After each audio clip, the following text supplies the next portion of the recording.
Ay, tamad ako today. Ayoko gawin yung assignments ko. Oh, sino gagawa? Ako? Assignment mo yan eh.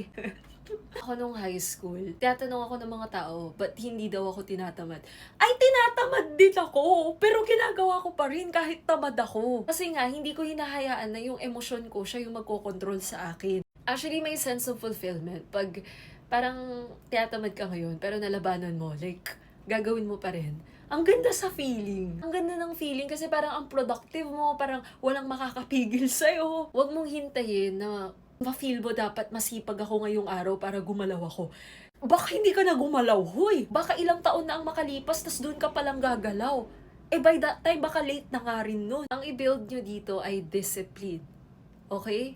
Regardless of how you're feeling, gagawin mo. Mag-aaral ka, gagawin mo assignment mo. Sa una lang mahirap, pero pag ginagawa mo na siya lagi, parang routine na lang siya. Kaya 'di ba, sabi ko sa inyo, gawa kayo ng study routine. Kahit di kayo gumawa basta gawin nyo lang araw-araw, magiging routine na siya.